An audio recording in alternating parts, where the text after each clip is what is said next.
right? Whole sports all plays. Whole sports all plays. Whole sports all plays.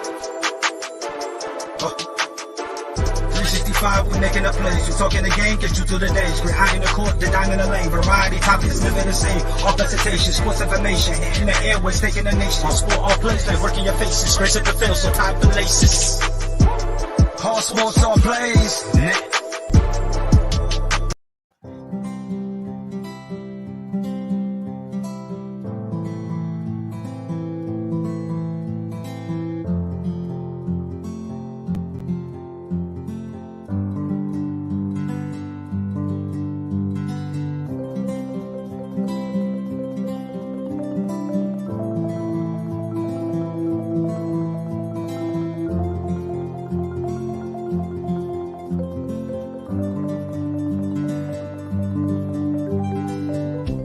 This is the Fox D Streaming Network.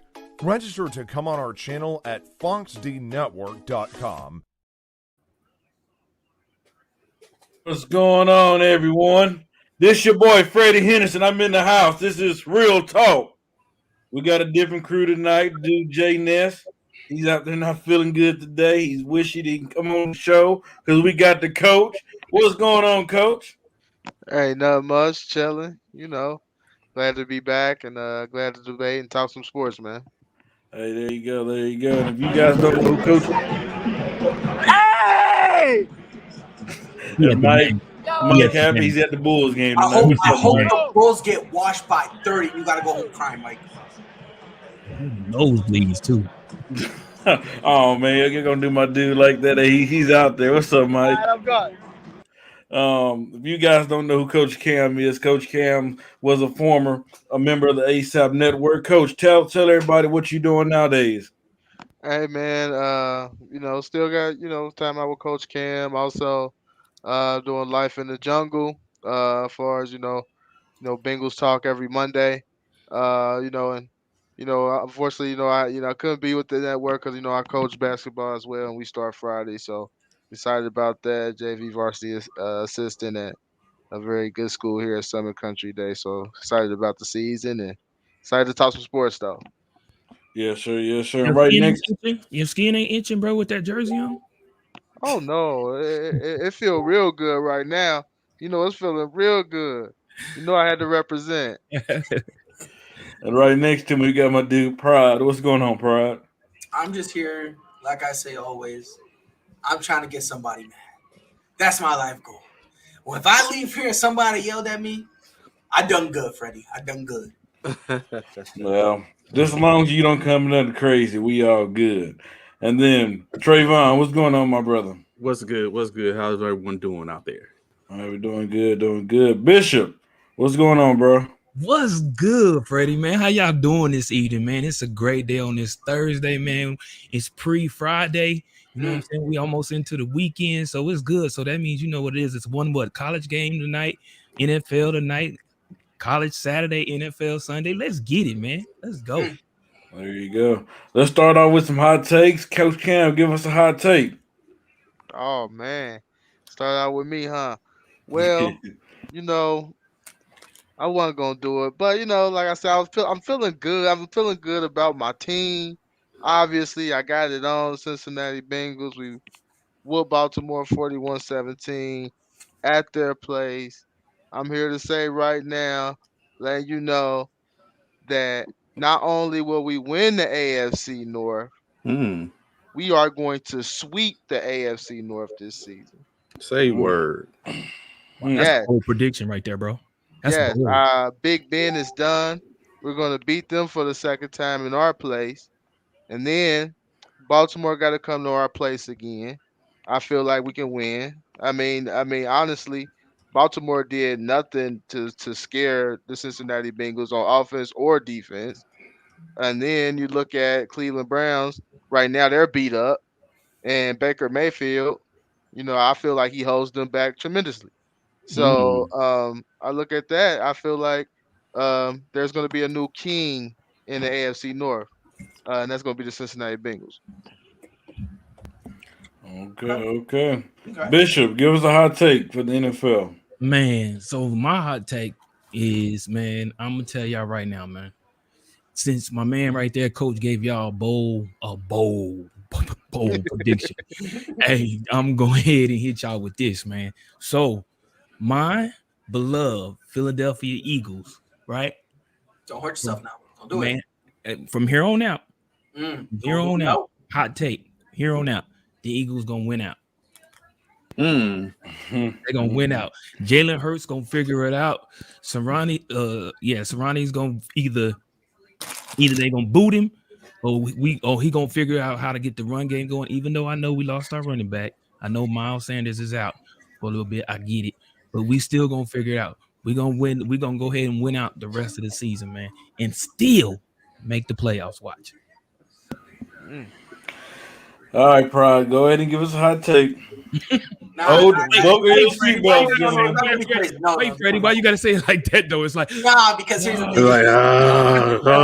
Let's hear it, Pride. Come on. Because he's still mad about what happened so long ago. Hey, Coach Kam, I gotta let you know what this man said. We was going NBA. No, he's going to have to know this. We was going to NBA hot take, and this man sat up here and said that Kobe Bryant is overrated. Overrated.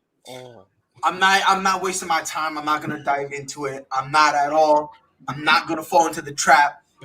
Trey, now you would have been on to something if you said Tracy McGrady, but go ahead. No, I'm not falling for that. I'm not falling. Blasphemy too, though. That's blasphemy. Nah, like I said, I don't want to get off topic. Because I had to think about that because I don't know about that. This that'll be a conversation for a whole nother day. I'm just gonna put it to you this way: if you heard what I was saying, you wouldn't think I'm as crazy as you think I am now. You still think I'm crazy, but I promise you wouldn't think I'm as crazy. My NFL hot take. Look, man, I'm not a fan of Patrick Mahomes. I'm glad he's suffering. I'm glad. I really am. I'm loving it. Everyone thought he was the next Brady. Look at him. He's looking like Blake Bortles. I don't care what anybody says.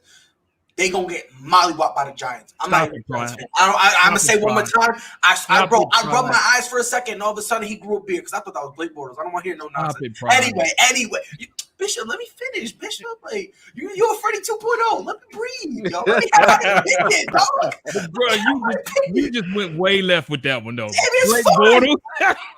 It's fine. It's fine. Look, I'm putting it out this way, bro.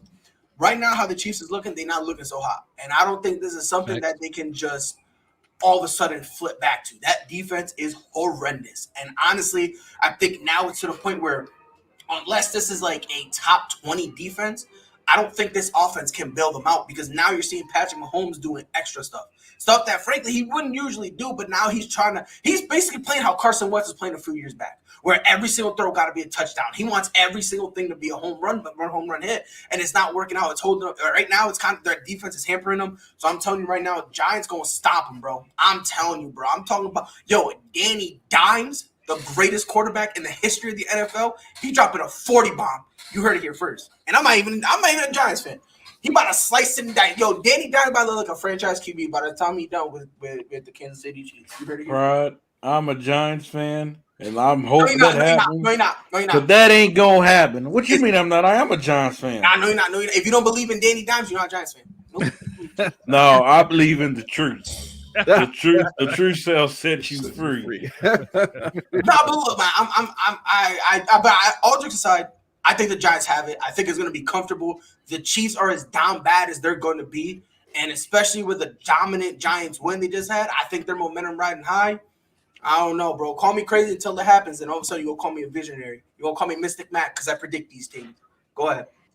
All right, Trayvon, give us a hot take. So my hot take, keep with the home team. San Francisco 49ers are going to win 9 of the last 11 games and get the playoffs and get into the playoffs. So 9 out of 11? 9 out of 11. They're going to win 9 of the last 11. So I have to say that because we don't know what we got. So I think competition breeds something in everybody. So and that being said, once Trey Lance gets back, he's probably going to be back at the helm. And now you're going to have him and Garoppolo pushing each other again. Garoppolo ain't been faced with anything. He hasn't had. Come on, we had trash. It was dumpster fires that was backing them up over the last last 2 years. So he didn't have anything to push him. Now he got someone in his back pocket. So it's just the injuries have hurt us, but they're going to finish out 11 and 6 with into the playoffs. I have a hot take. Go ahead, Nate. The AFC Conference Championship will go down between the Buffalo Bills and the Cincinnati Bengals. Oh, I like that. I like that, Nate. Oh, that's funny. Wow. That's funny. All I right. like that. Hey, don't shake y'all head now. Look, I'm gonna tell you this right now. Joe Burrow, you got a chance. That's all I'm gonna say. Look, y'all have a Slim. chance. Well, I think it's gonna happen. Slim. No, but I will say this though: even if y'all don't win, you guys are looking bright. And I'm talking about like they're right now, bro. In like 2-3 years, y'all could be a powerhouse. Once that, because you guys have a young, like a lot of guys are young. Let them mature a little bit and all that stuff. Yeah. You guys will be a powerhouse. So Yeah, I mean, absolutely. it could happen. But even if it doesn't happen, if you're a Cincinnati Bengals fan, you should not be mad at them at all. You should be happy in the process how it's going so far. Yeah, we're a year early, so I'm happy with the progress we at. Let me give my hot take. I want to give a bravo. Let's give out the cookies to you Cowboy fans out there. You look good before your bye. But now, this is when it get hard. See, this is where you Cowboys, you go on a rise, and then you fall off the cliff. And you know what? I love it every Sunday. Y'all going down my timeline, tagging me in this, calling me, texting me. Just know, I'm gonna get the second. I'm gonna get the last laugh at this because you guys are gonna be the same mediocre Cowboys that y'all are. That y'all are cheap tents that y'all are, and y'all fold. That's just who y'all are. But just wait, it's about to come. And it started this Sunday night on Sunday Night Football. But so we just anybody got a problem with that? I mean, I hate the Cowboys. Hot takes. You're saying like common sense. I thought this was hot takes. Like, No. You say you stating facts? yeah, bro. Like, I'm like, yo, if we're gonna do that, bro. Hey, yo, I went outside, sky's blue. Like, Freddie, come on, bro. I was expecting something. Fine, if we're gonna do that, I'll have it. Fine, if we're gonna do that, I have another hot take for you. The Green Bay Packers won't be the NFC Conference matchup this year. I don't know, man. Anytime you have number 12 throwing that football down there in Green Bay, they have a chance because he's a bad man. Before we move, Coach Kam, what you shaking your head for?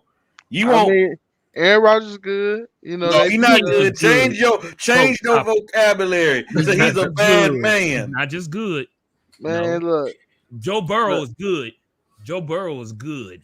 There's a difference. There's a good difference. That's later. That's later. But I'm just saying, that's a difference. Yeah. That's later. I'm not gonna dive deep yet because I'm gonna dive deep. So that's later. Before we get into our topics, we have a special shout out. Hey everyone, Kelsey Nicole Nelson with Fox Sports Radio's very own Listen In with KNN, and I want you all to check me out this Monday. I'm going back on the All Sports, All Plays Network. That's right, the ASAP Network. Be sure to tune in live the day after Halloween. Be sure you get up for this one. It's going to be lots of fun talking NFL and NBA action, lots more. And of course, even touching on that World Series. Lots going on in the sports land, college football, college basketball, getting ready to gear up. So look, you won't want to miss it. All right, bye guys. See you there.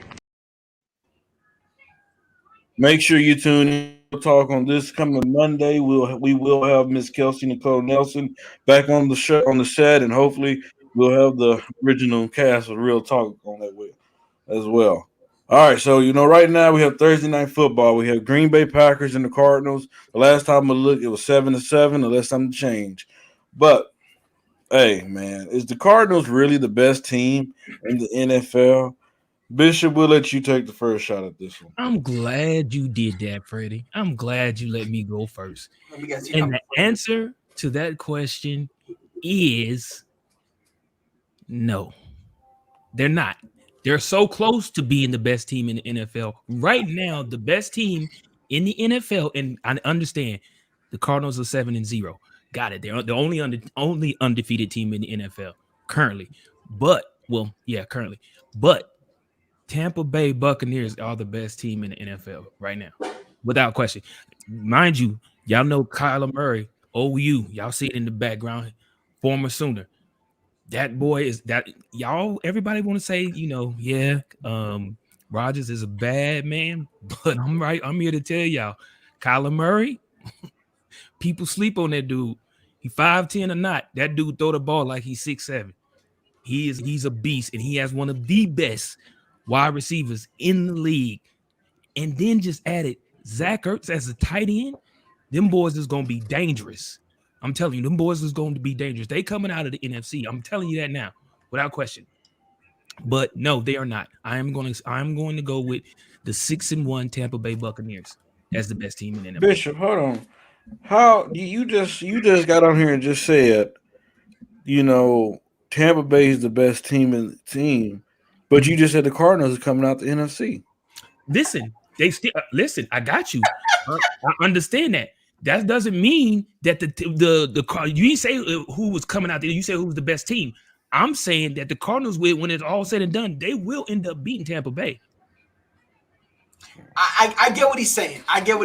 What he's saying is on paper, right? Like if I'm understanding you correctly, Bishop, what he's saying is on paper, right? Right.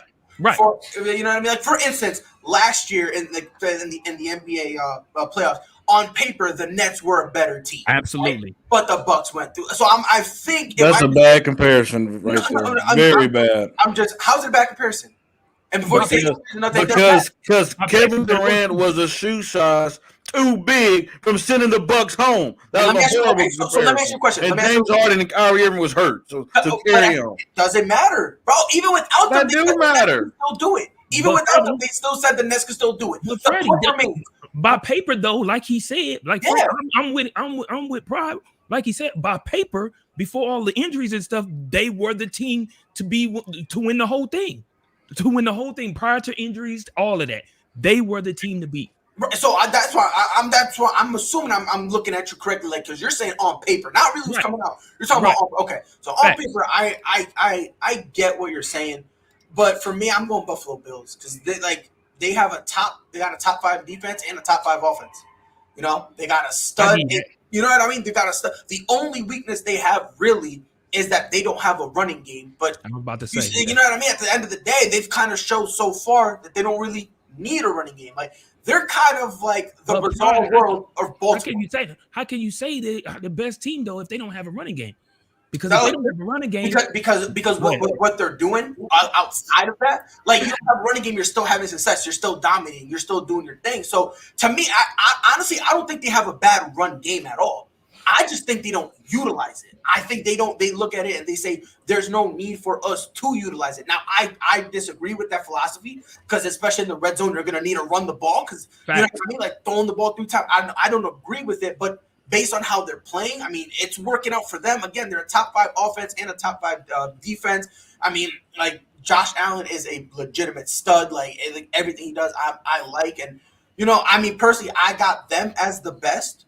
But again, if someone says 7-0, I'm not going to disagree because me personally, I think there's like 4 or 5 teams who can make a legitimate case. And they're the best team in football. Like, I don't think how it's been the few years, like the past few years where it's like, oh, it's either the Chiefs. Like last year, it was either the Chiefs or the Bucks, you know? And give me the 5 teams, Pride. Which 5 are you talking about? It could be the best teams. I mean, look, man, I'm going to sound crazy for saying this, but the Bengals can make a case. They 5-2, but they can make a case. God. If you look at not only are these studs offensively, but defensively, they're a top 5 team defensively. They're a top 5 team defensively. Y'all keep shaking y'all head. I'm just saying. Look, I'm not saying they are. We top 7 in offense. Yeah. Top 5 in defense. Now, look, I'm not saying they are. I'm just saying there's a few teams who can make that case, like the Chargers. The Chargers are another team who can make that case that, you know, we're legit. That's all I'm saying. Now, whether or not you want to agree with it doesn't matter. I'm just saying there's a few teams who have that case. That's all I'm saying. It sounds like those are fringe top 5 teams, like for real. When you look at it, like it's. So I would say that I don't think that the record is going to necessarily say who's top because those are just saying that's circumstantial for the most part. I think Tennessee is actually a pretty good team and they're 5-2, but but they're starting to gain momentum and start to bang down that door. We had circumstantial with the Baltimore Ravens that ran into a buzzsaw against Cincinnati the other day. But so it's But I would say that to answer the question and back on the topic is that Arizona is not like I do agree with probably like there's other teams, there's a plethora of teams that we can talk about and basically say, but at the end of the day, Arizona is not it. I would be cautious to say they're probably won't. I believe they're going to take an L tonight, head to head with Green Bay without a Devontae Adams. And even though they did beat the Rams head to head, I think that the Rams have more to offer from a defensive standpoint. You got to think the Cardinals are without J.J. Watt. So I think the Los Angeles Rams have a better chance, a distinction of even being the number one in the NFC West as well as the NFC and the NFL. So I just want to say one thing real quick. I'm going to go on a roll with these hot takes here. We were talking about the Bills earlier. And I've said this before the season started that I can see Saquon Barkley off of the New York Giants. Bills is where I have them going. No, Saquon, no, Nate, no. If Saquon Barkley leaves my Giants, he's going to Seattle, and we getting Russell Wilson. You can book it right now. Oh my God. Yeah. Y'all know Sierra wants to be out there in either LA or New York. Right, but the thing is, But if you're the Giants, I mean, Russell add the won't offensive trade. line to another. Dare I say, Giants, so I'm Won't saying. trade Wilson. That's all I have to say on that. you know, that's not really. Freddie, Right. why would y'all get rid of? Why would you think y'all would get rid of y'all very brand new, somewhat quarterback for Russell Wilson? Because if you can get, Daniel Jones will never be a Russell Wilson. Let's just put that out. Oh well, there. we know that. He will never. But He I'm just will saying. never. be a Russell Wait. Wilson. Hold up. Right? There's no way that Saquon Barkley's going for Russell Wilson, bro. So let's just squash that right now. That's a trade that'll never happen. No. It's not even realistic in that case. But I I gotta can't let see you- y'all trading Saquon Barkley because the production and the money and the value just not equaling up. But just to give my answer about far as the Cardinals and are they the best team? It's tough to say, man. I do like the Rams a little bit better than the Cardinals overall. But I look at the Cardinals, they got some very good wins. At Tennessee week 1, thumped them 38-13. They turn around, they beat the Rams 37-20. You know what I mean? So they Thank you. dominated them too. So you look at if they're healthy, you almost got to look at them as being up there close to being the best team, if not behind the Rams, if not in front of them. Because if you get Chandler Jones and J.J. Watt out there on the field at the same time, those are two guys that can single-handedly take over a ball game on defense, and they do got guys on the back end. So, I mean, I do like the way the Cardinals are constructed. They're high power, but right now I get an edge to the Rams just slightly. I'm sorry what I'm about to say, but this is just what I mean. And this is how I feel, and I'm going to say it. He's a bad man, a bad man. I'm going with Aaron Rodgers in the That's Green Bay ridiculous, Packers. bro. And it's not ridiculous. You know why it's not? You know State why your it's case, not? gangster. Real? State your case, gangster. No, it's not that ridiculous. No, it's not, because they have a case to be the top team in all football. You know So why? It's not that ridiculous. You know why it's not ridiculous? Anytime like I said, you have number 12. It don't matter who's on the field. We heard all this week. No Devontae Adams. No number 2. No number 3. It's offensive lineman down, linebacker down, everybody down because of COVID. And I'm looking right now, it's still 7-7. And the Green Bay defense have looked, pretty good so far. They only allow 7 points. That's the only thing that I was worried about going in this game. But it shows me that when you go against a high-powered offense like the Cardinals, that we can make some stops, and we just need something out of the offense. And man, hey, when you best believe like Bishop said, Kyla Murray had one of the best receivers. Guess what? Aaron Rodgers have the best receiver that nobody have yet to be able to stop. Just put that in your mind. The defenses know where Rodgers is going, and they can't stop this man. That's how great this man is. I mean, Hold on, Freddie, really? What you mean? Really? Yes, really. Man, hold on. Last week, did you not see that? Who did the Cardinals play last Sunday night? It was who was I'm that? talking about Green Bay. I'm talking about Rodgers and Devontae Adams. Texans. The Texans, right? Yeah, Okay, the Texans. I got it. The Texans, the Texans jumped out on them, right? 5-0. Then they scored 35 unanswered points, bro. Don't get happy about Aaron Rodgers and them just holding them to 7 points right now. That ain't nothing. You just wait. When Kyla Murray gets to rolling, it's gonna be a whole new ball game. In the same way you that's say that OU bias. In the same way, no, OU bias. Freddie, In the same way, and what's gonna happen when Aaron Rodgers get rolling? The same way. I'm gonna tell you this. I'm about to tell you the same way you sitting here talking about, oh yeah, Devontae Adams. He ain't in the game. So, but guess who is? No, he's not in the game. Yeah, but guess who is though? I mean, Hopkins. Oh, thank you. And when you say it can't be stopped, that man cannot. Well, even with Hopkins, it's still 7-7. So Bro, and Ertz, right? Is it not the first quarter? Is it not the first quarter? It's second quarter. Oh, is it second quarter? Okay, 7.5 minutes. And Green Bay's in Arizona territory, by the way. So we getting 7 out of this one. We getting 7 out of this. Watch, we win tonight. Well, if the Green Bay win tonight, hey, your day coming. Just know that. Just know that. I had to change my saying because I'm not a Green Bay Packers fan. I'm a Giants fan. Right. You know, I had to change my tune to that because this man below me, Coach Kam, he'll try to convince you like I'm a Packers fan or something. Exactly. All that weed stuff. I mean, look. Like I said before, there's a few teams that can make a case that they're the best, right? There's a few, right? Like Packers obviously is one of them. Freddie, the only thing I disagree with you on is because you said that, you were worried about the Packers defense. I really wasn't worried about their defense. I was more concerned with the offense because not only is Devontae Adams out, but so is Valdez-Scantling and Lazard. So basically, if you think about it, his 3 favorite targets are out. So I'm more concerned about the offense if Aaron Rodgers somehow gets this win. So he still got Tunyon. Tunyon is like he likes to hit Tunyon a lot too.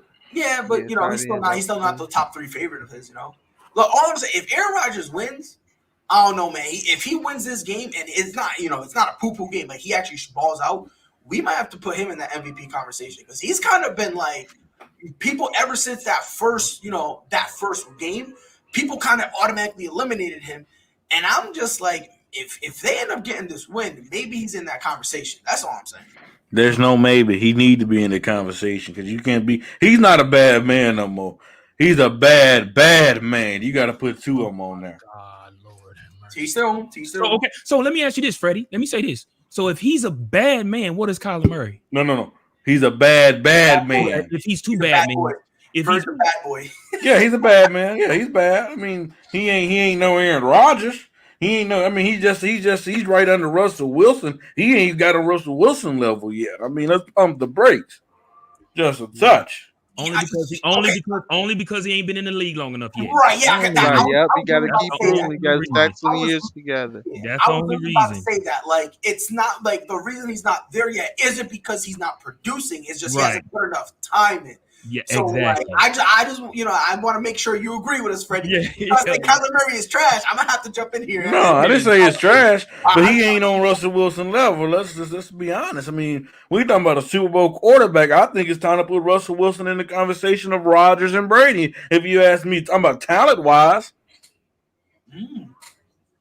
Talent wise, I mean, no, I have him as a top 5 QB. Well, now I have him out because he's injured. But when he was healthy, I had him as a top 5. So, hey, but unfortunately, the Green Bay Packers was not able to score. Kind of disappointed on that. But anyway, let's keep it moving. I want to wake up Coach Kam down there. I'm gonna throw him a little bone. Where did we rank Joe Burrow, the quarterback for the Cincinnati Bengals, and today's quarterback position in today's game? Who will go? I'm going first. Yes, sir. Oh wow. Man. I thought about this. Obviously, you got Brady, you got Rodgers, you got Mahomes. You got Lamar. You got guys like that. You could throw right now. You could throw Stafford up there pretty high, the way he's balling out with LA. And then of course, you can, everybody loves Justin Herbert, but I put Joe Burrow around the top 7, top 8 quarterback right now, in the game, just because the degree of difficulty. Like my Cincinnati Bengals, as far as like front office and ownership, is not known to really, do a lot to help. A quarterback. I think he's a quarterback that is actually uplifting the franchise and making them make decisions that they never made before. And you just look at the team overall. And you look at him. He's coming back off a major knee surgery. Like people don't realize that. Like most people, it takes a full year for them to get back to themselves. He coming back from day one, early, really 9 months, come back ready to go, first snap, and really look like himself. And to be honest, when you look at after the game Sunday, I'm not saying he's the top dog or nothing like that, but you have to consider him just sprinkling him in some MVP votes. Who thought the Bengals would be 5-2 in the top of the AFC right now? No one. So just to seeing what he's doing and the chemistry that he has with Chase, um, he's a quarterback he's a quarterback that helps you mask your team's holes. Like he's that type of quarterback that everybody was talking about the Bengals offensive line. We got it wrong picking Chase over Sewell. Well, guess what? Joe Burrow savvy in the pocket make us offensive line look average. Right now, our offensive line is graded top half of the NFL. So little things like that in the quarterback and the savvy and it's borderline cockiness, but it's spreading throughout the team and it's real confidence. And I think we're here to stay. So I got Joe Burrow. I got Joe Burrow about top 7 right now that can really climb up that ladder, man. Because what he's doing right now is special, coming off of knee surgery. He's only gonna get better. I'm gonna tell you this, man. When I look at Joe Burrow, he give me that same vibe, that same look when you look at an Aaron Rodgers. And the reason why I say that is because you can look at a quarterback eyes and say, okay, I'm that dog. Hey, I want this. And Joe Burrow, he gives me something that I wish Trevor Lawrence would give you. Trevor Lawrence don't really. When you look at Trevor Lawrence, he don't just really give you that look to say, yo, I'm that dog, I'm that that beast. But when I look at Joe Burrow, man, you can tell this dude right here got the package. Like you can use his legs. He got the arm strength. I mean, we seen something that we want to see out of Patrick Mahomes. We seen him last year behind a bad offensive line, still making plays.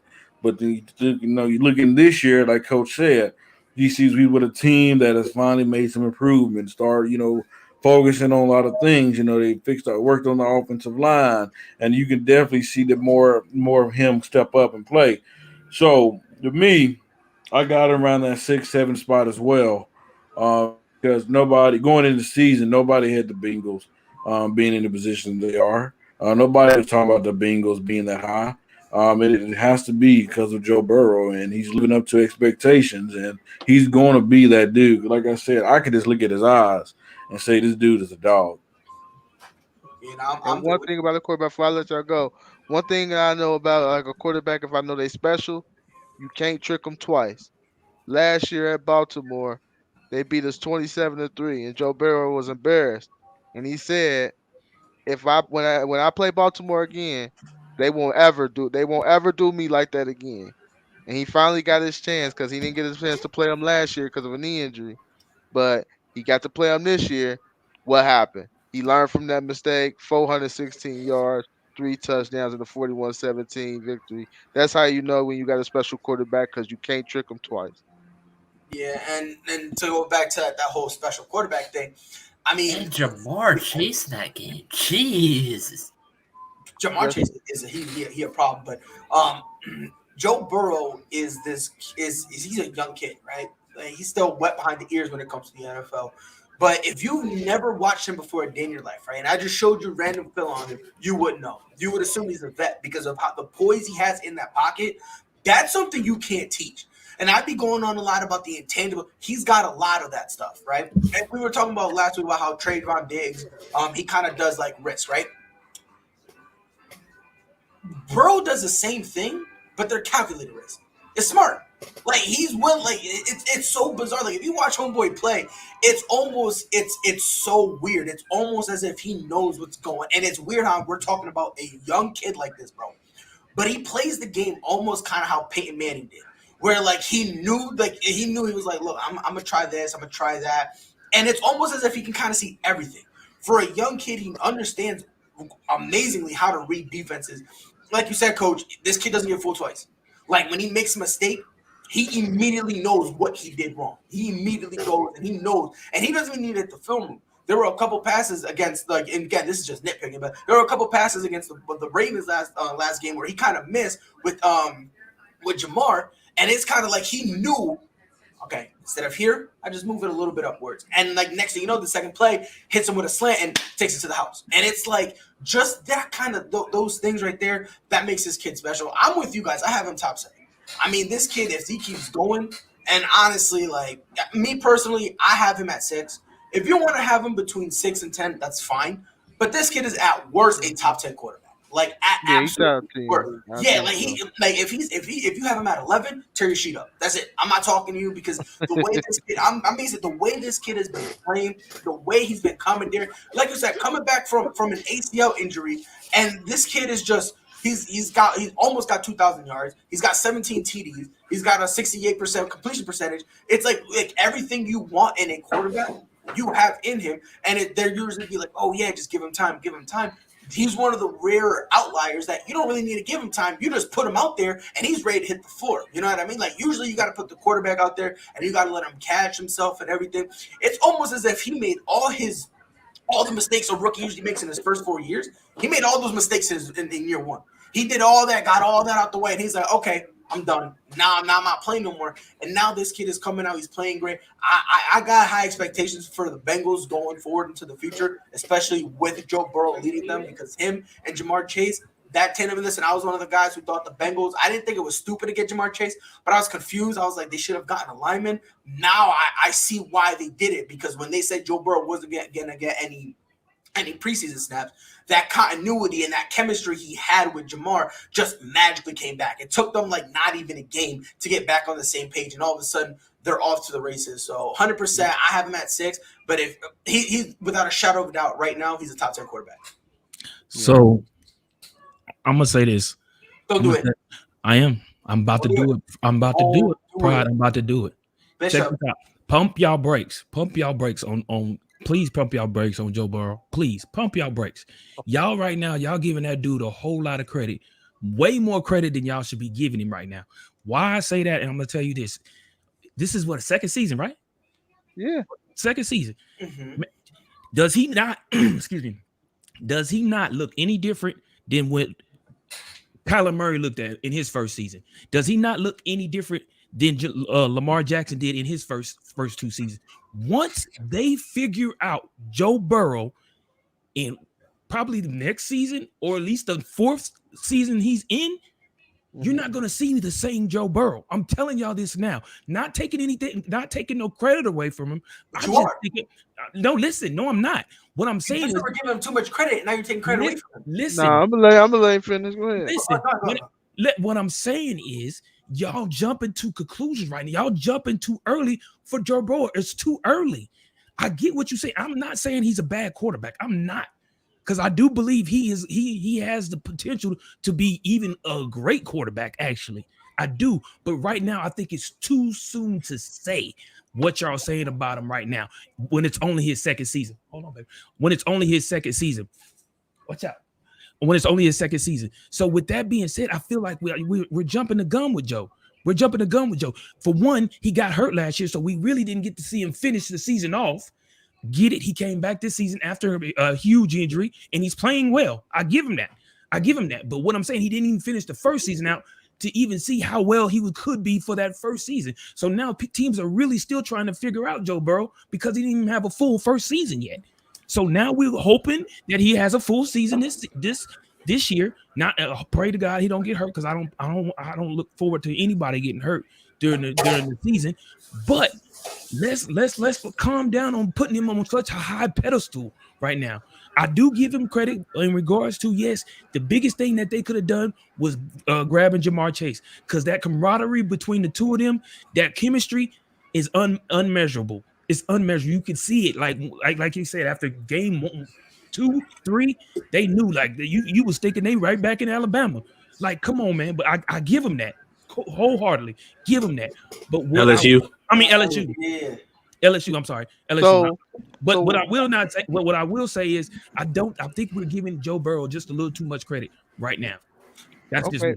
My counter thing to that is, what is there to figure out about Joe Burrow? It ain't no gimmicks. It ain't like he Lamar Jackson where you got to figure out he got to stay in the pocket, or he got to go outside, or he's a runner or anything like that. Joe Burrow is a pure pocket passer. What Joe Burrow doing right now is he figuring the league out. That's the scary part. He figuring the league out, and this is a guy, like I said, normally it takes a full year for you to come back off a full knee. I'm talking about he tore everything in his knee. It normally takes a full year for you to come back and be your normal self.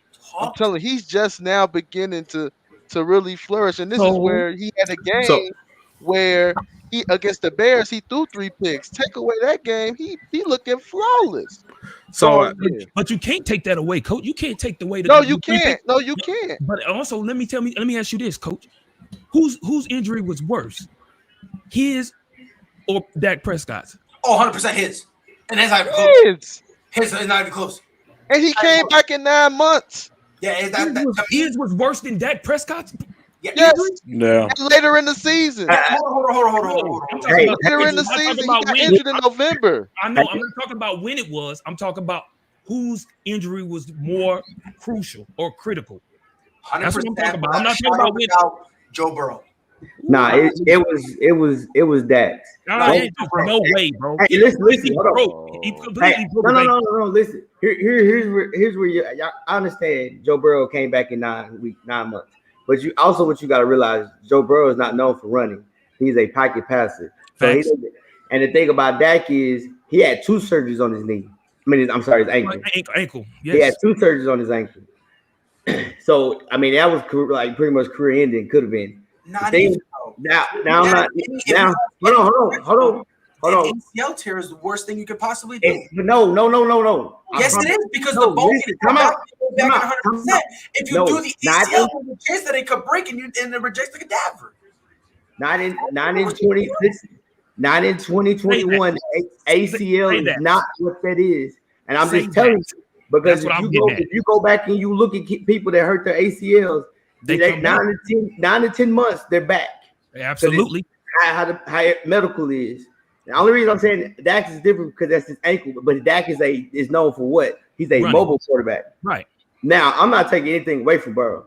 Best thing I told people when he picked up his boy Chase, I said that was the best thing in the world, because now you're talking about they was roommates, they hung out together, they did everything for 2 years. So him and Chase has been this thing for like 3 years straight. Right. He's a pocket quarterback. The thing that he has two good receivers. He has a good tight end, because now he gets the one-on-one, which pace it out. And now they get down and run game is coming through. They have a balance of offense. That's what makes him good. And it's easy because you got to make your choice. You can't blitz him, because if you blitz him, you saw it. Ravens brought somebody. What Jamar do? He broke for 60. So I'm not knocking Burrow. I think he's a good quarterback. And I don't know about the top 6. It's still early in the year, but he's doing his thing. Thank you. That's what. Okay. So hold on. Logic. Hold on. I'm just saying. So it's only 6 weeks in. It's only 6 weeks in. So by your logic, Josh Allen cannot be a top 6 quarterback because it's too early to tell. No. How you gonna say it's too early? No. He got lower weapons. Now, if I don't know what good bad quarterback don't have weapons. Good quarterbacks don't have weapons. Right. That's just me. So I think the only way you can take any of this into consideration, especially when you talk about, because like I said, everyone's saying that it's too early, right? So you kind of have to look at the body of work from the year prior to kind of take a look and see. So of course, Joe. Yeah, of course, Joe Burrow doesn't have it because he was injured or whatever case like that. But we say this right here. You take Josh over Tom Brady right now. No. Okay. So do you? That's one. You take Josh over Aaron Rodgers. No, that's two. Two. What about Josh over Stafford? No. You mean Joe over Stafford? I mean, Barrett. Josh Burrow over Stafford? No, I would take Stafford right now over him. Okay, that's three. Josh over Dak. I'm asking. Yes, I'm taking him over Dak. You take Dak. Okay, so that's one. What about Aaron Rodgers? You already said Aaron Rodgers. Aaron Rodgers. I'm sorry, hold on. I'll take Josh Allen over Joe Burrow. Josh Allen. I'll take Josh Allen over Joe Burrow, so that's four. Are we talking about Joe Burrow or Josh? So let's match apples with apples. Are y'all taking Joe over Haber out of San Diego? Oh, Herbert? I am personally, yes. Right now, yeah. But that one, I don't understand the degree of difficulty what Joe Burrow has to go through with my organization. I've watched the Bengals for 30 years. Y'all don't understand what Joe is doing right now. But like he is uplifting this organization into a new level. And I understand Coach, would you take? If you say that, I'm sorry for cutting you out. Go ahead. If you say that, then how do you think Dak feels? Say that. Dak? He is the most hated person in the Cowboys. No, I like that, but Dak got America. I mean, he with Dallas. You know, Jerry gonna ante up and spend whenever. Freddie, you're in Texas. When the Cowboys lose, right or wrong, is it Dak's fault? No, absolutely, 100%. I'm telling you, lately it ain't been. I heard every single time I've heard it, it always went to Zeke Elliott. No. But see, that's up there where you at. In here in Texas, where we breathe this, it is always Dak. Hey, Texas folks didn't want Dak to get his money when he got paid. They said he's overrated, overpaid, and all that stuff. But the thing is like, if you go like, for instance, like I'm a Pats fan, right? But I used to live in New England like a couple years ago, right? Back when we had the greatest quarterback to ever grace God's great earth, Thomas Edward Patrick Beatty Jr. If you disagree, we can fight about it. When we were there and we would lose, it was never the defense. It was never the running back. We always blame Tom. So I don't know. I just feel like that's kind of just like. That's the same thing with Dallas. That's the culture. Yeah, so I don't think that's more like, we hate Dak type of thing. But the thing I just think because that's my quarterback, we got to play. But after this, Pride, did they not pay Tom Brady? No. Tom Brady before he left this year. Before he left last year. No, he didn't. But that's what I'm saying. He took pay cuts. He went to them and took pay cuts, and he was like, "Look, I'd rather sacrifice some money because my beautiful wife is worth more than I could ever." I know, but answer this. If it was him or a running back, who you think they're gonna go to first? To pay? Yes. If Tom was like, "I want," no, they probably would. If both was free agents, the running back and Tom Brady, who do you think they're gonna go first? Tom. They didn't do that in Dallas. They went to Zeke because but that's because of how much Dak wanted. He wanted to be paid like with the top 5 quarterback, and he wasn't at the time. And to this day, he's in my opinion up like 2 years ahead of Dak anyway. Yeah, but and the whole timeline thing too. Yeah, but to go back to the subject, man, I think Barrow is a good quarterback. Don't get me wrong. I'm just saying in the body of work. Even before he got hurt, he was throwing that thing around. He was. My biggest knocks for the Bengals, and I said it. I said, God dang, he is throwing his mother 50, 60 times. He is gonna get hurt. And I hated it for him. But even now, he's doing his thing. I'm not taking it. When I say early in the season, because everybody that talked about the Bengals except you, Coach, because you're a Bengals fan, he'd be like, okay, I gotta see it in the long run. It's still early.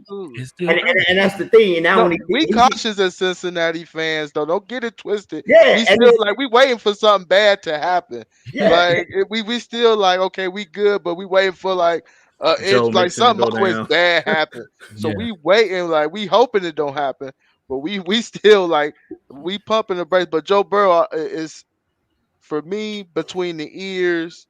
So, Coach, let me ask you this: for the locker room is special. If Chase went down, are y'all still successful? Still having the same type of success?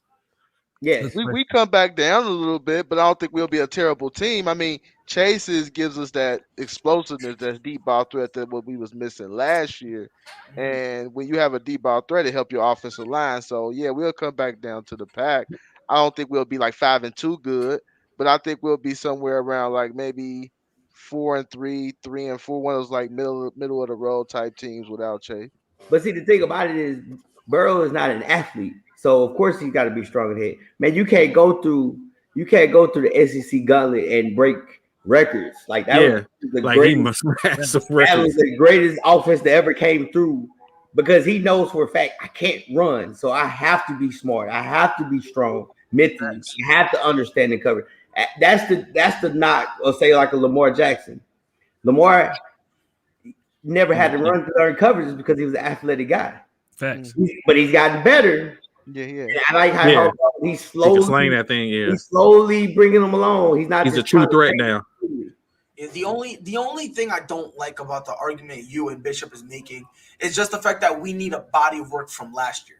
No. I didn't say no. I didn't say body. Here's me, and this is I'm a big believer. When I look at when you say playoffs, I know. So when you say playoffs, that's just like either you. Who would you put up, Pat Mahomes or Josh Allen? Just quarterback position in the playoff game. You see what I'm saying? Like Josh, like I heard you say earlier. I'm going with Josh. You said Josh Allen's good. Josh Allen's this. But let me ask you a question. When have you seen Josh Allen take over a game and for a win and carry it? Because one thing about it, if you look just this year, every game that he won, the running backs rushed for over 100 yards. When the running backs didn't rush for over 100 yards, they lost. What about last year? Pittsburgh Last year when they were one of the worst teams in the football in terms of rushing. That's just because they chose not to. What we talking about? I'm not talking about that. I'm talking about now. We're talking about right now. Because guess what? He lost to Tennessee. Running back ran for 40, 50 yards. When he lost to Pittsburgh, running back ran for 60, 70 yards. When he has to throw 40, 45 plus passes a game, they lost. And that defense, normally the games they win don't give up nothing. I'm not. But what's the point? I'm not understanding.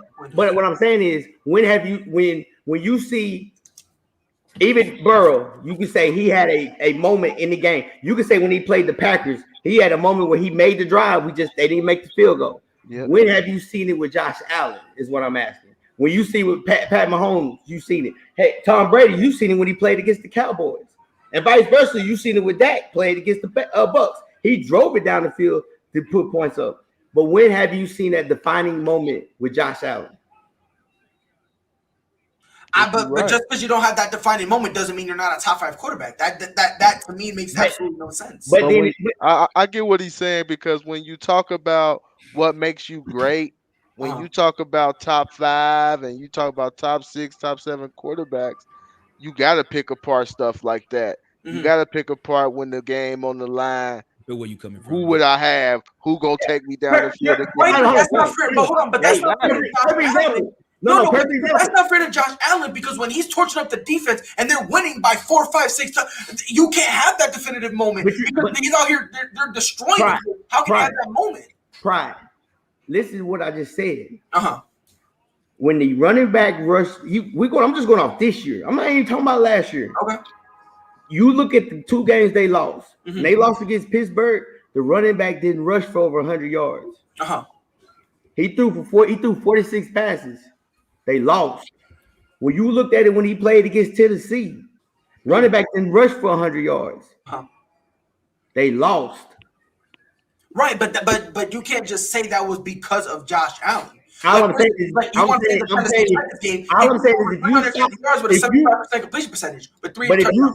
if you stop the run game, and he has to sit and really throws the ball, that's when I can say, when I see him make a drive. Same thing, even with old boy in the Chargers, when he went against, it was 4th down against Kansas City. He got the first down. I haven't seen that with Josh Allen. I don't understand. Josh Allen is a great quarterback. I mean, he's a good quarterback. But I haven't seen him to put him on that level where he's one of the top 5 quarterbacks. And it's just that's me. I look at like, what was his defining moment? I just disagree with that, because if we're talking about defining moments, then I guess Blake Bortles at one point of his career was great, because he had a couple good moments when they had the whole But we don't consider him. But he's not a guy that if it's a drive, this is and I say this, when it's a drive and you look at break boulders, you know he's gonna screw it up. But like what's his name? Freddie talks about all the time. When it's Aaron Rodgers and it's a minute left in the game, Freddie's out there like this. Let's go, Aaron. Just like same with Tom Brady. You knew it with 40 seconds left in your head. Brian, when he was in the New England, what'd you say? Still a chance. Brady got this. Oh. I just don't see that with Josh. That's all I'm saying. All right, gentlemen. Let's keep it moving. You know, we spent a bit too much time on this topic, but it got hot. Let's move to the. I really don't want to go to the NBA side, but let's move. Let's move to it, man. You know, this season haven't started off the way that I would like for it to start off. Well, we know. But we know. There's still time. There's a lot of time. A lot of time. I don't even know what my doggone record is, man. I know we 2-4, man. We 2-4. All right. I know we lost to the Warriors opening night. I know we got embarrassed by the Suns. Y'all seen the little AD and Dwight Howard, you know. Don't worry about that. Freddie, don't try to link on that. Keep going. What's that other loss? And then Sunday we won against the Grizzlies. It took a missed free throw. All right. Okay. Keep going. And then the next game.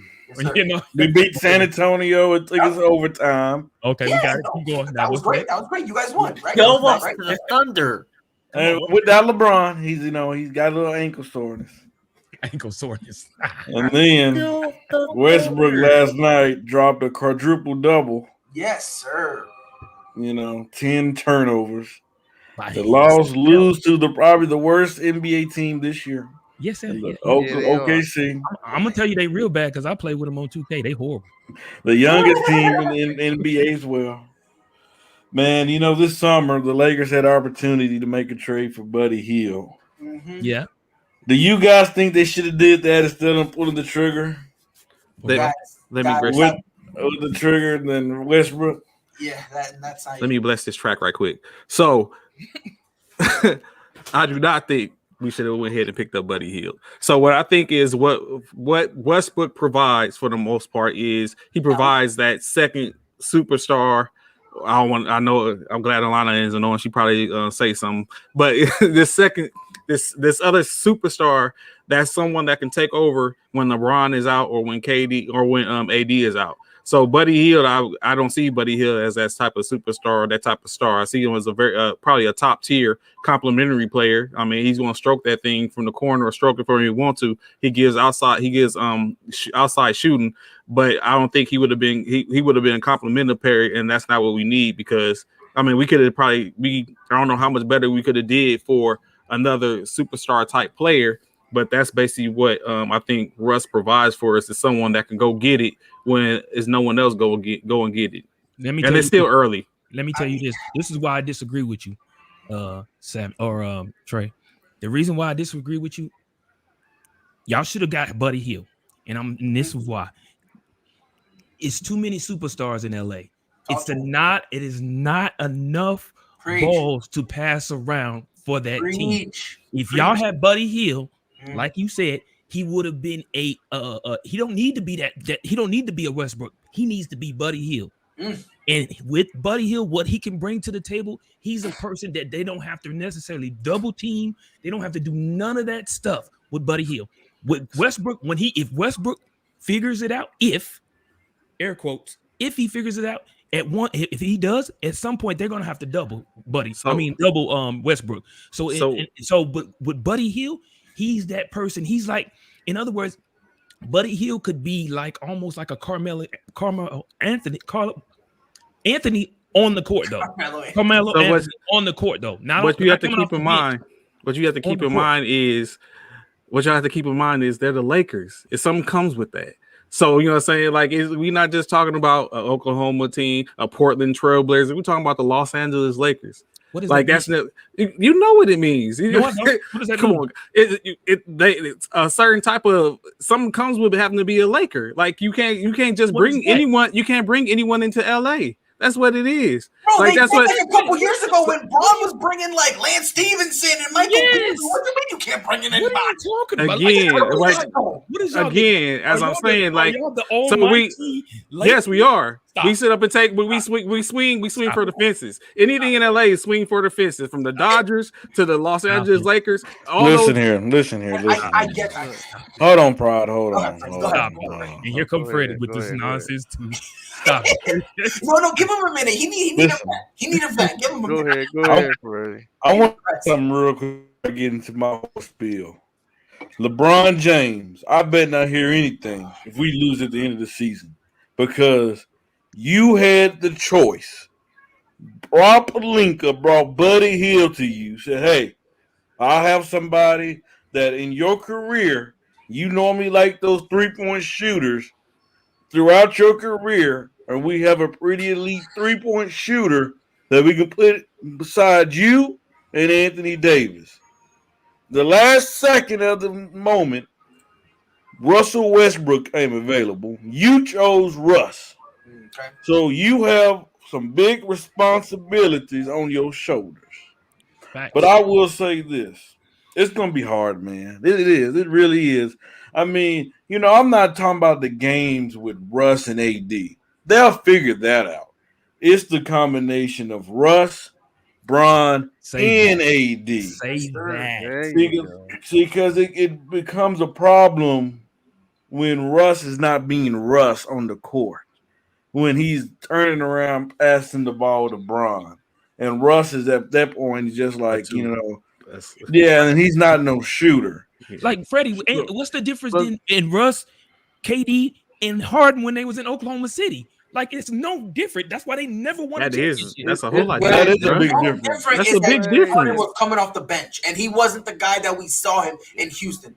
That's the only difference. And Bron not that shooter like Kevin Durant. Let's be honest. You gotta think early in that time frame too. None of them was what they are now. You wouldn't have thought of playing James Harden as a one or anything like that. So that, like, the evolution of their game became when Harden left OKC, and then he went to become that man in Houston, and then so on and so forth. And I'm gonna be honest with you, I'm not really worried about the Lakers' offense.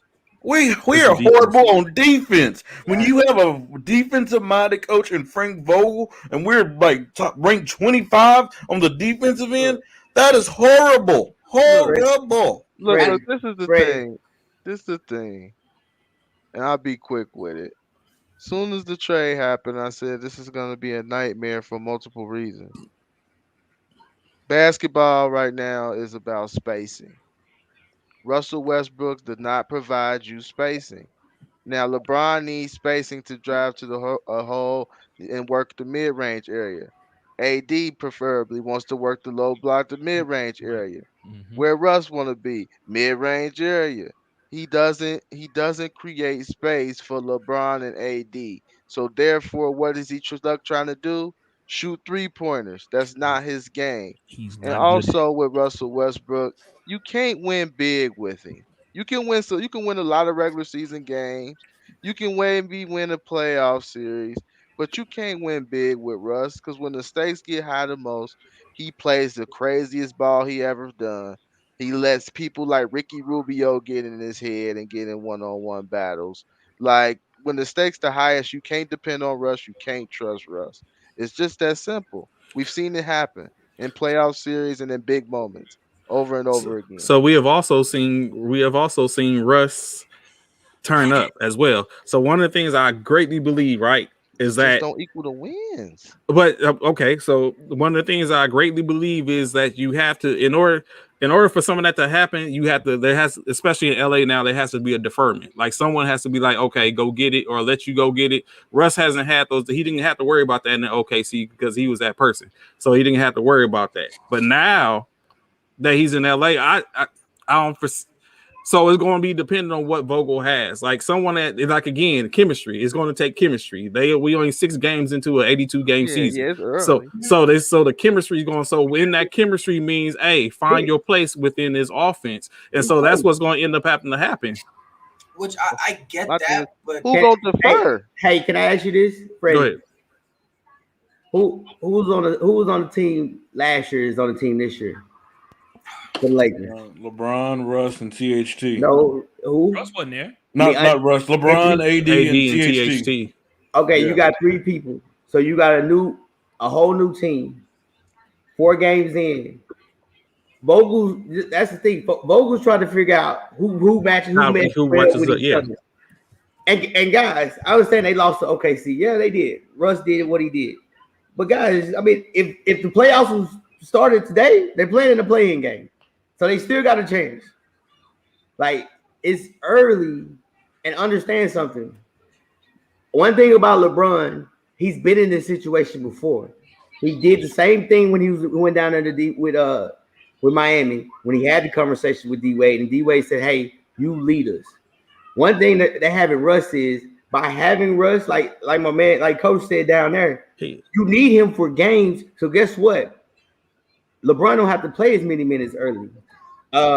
Anthony Davis, we all know how Anthony Davis is. He can walk down the street and tear his ACL in the heartbeat.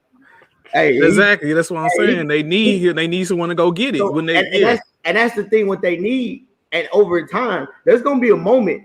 I guarantee it. All-Star break, because at this rate, none of them are gonna play at the All-Star break.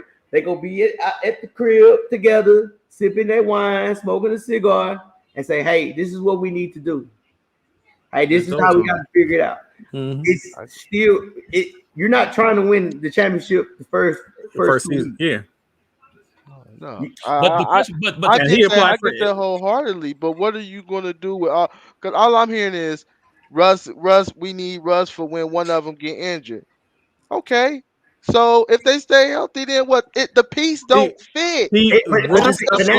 Russ, y'all say a circle into a square. Y'all say Russ, like it ain't gonna work. Y'all state that basketball stuff in and out. It ain't gonna fit. Y'all state that Russ is a mid-grade. I see Russ applies pressure. When he comes down, he gets to come down court, he applies pressure. That's what, so once they get back a full strip or whatever case like that, it's going to be in a couple of weeks, 2 to 3 weeks from now, by what's this? We going to by November. By December, it's going to be a whole different outlook on what they got going on. And I think in a positive manner.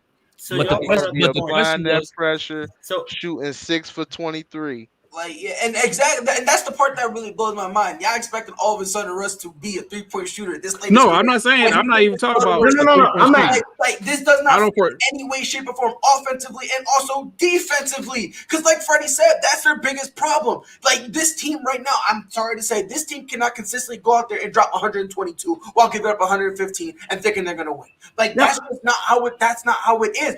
Like they didn't need a superstar. That's where the Lakers messed up first and foremost. No, that's not true. They needed someone. LeBron is 38 years old. They needed someone to be able to backfield him. He's 30 years old and he's playing still great at MVP. Pride.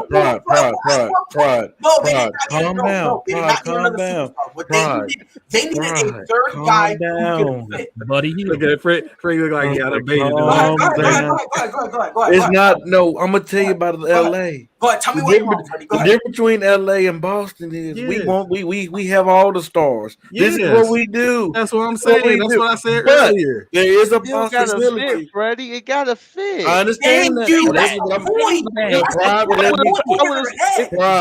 If it doesn't fit, it doesn't fit. Calm down. Listen, wait for it. Like, if you listen to what I'm about to tell you, Freddie, what you want to say is just wrong. So if you listen to me, what I'm about to tell you, we're about stars, but it is a possibility that they might have got the wrong star. That's what there's a possibility, and that's what I've been saying. If you want to get a superstar, but it's too soon. If you want to say it's too soon, it is what it is. It's too soon. It is too soon. I don't think they got it wrong. I really right now, honestly, truthfully, I don't. It's too early. Now we talking about this in February, yes, because I know for a fact I know one guy. He's up in his top left corner with that red in the back. For week 1 in football season with Aaron Rodgers, he don't want to be there. This, and that. Hey, an hour earlier, he was like, he's all bad.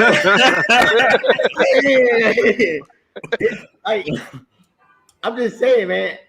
It is early. I believe. And do anybody know that Green Bay's in Arizona territory right now? Nobody want to mention that. Freddie, ain't nobody asked you that. Freddie, ain't nobody asked you that. I know they didn't. I just think you know.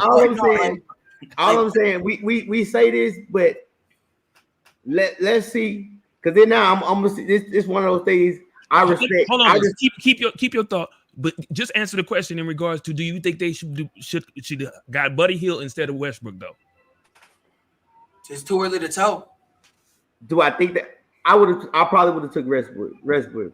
Okay. Only reason I said that, I don't know. Like I got to look at the consistency of Buddy Hield. Because regardless of the situation, even if you got Buddy Hield, you shoot threes, just like what Freddie said at the top. You still got to play defense.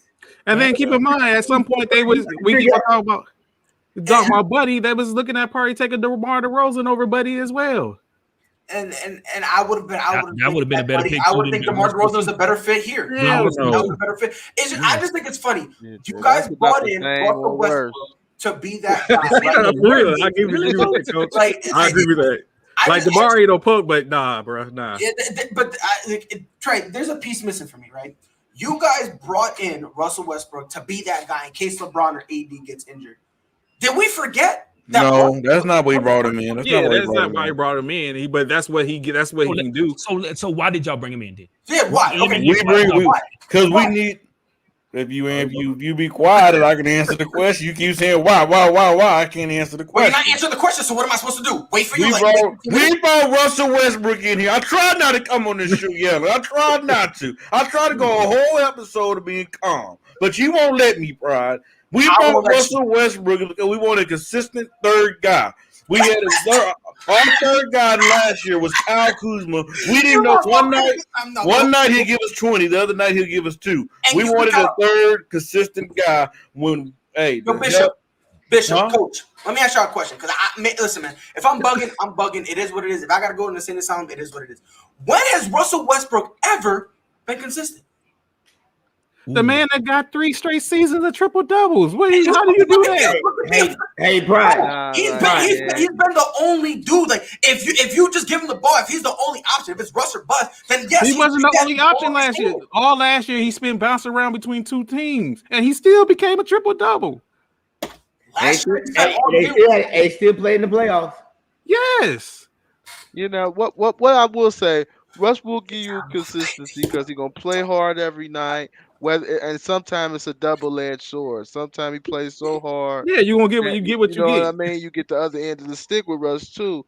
But I mean, you gonna get consistency. You gonna get him playing hard every night. I think, and that's what the Lakers was looking for. Somebody that's gonna play hard every night when they have those. I haven't gotten there yet. LeBron, I haven't gotten 38. There yet.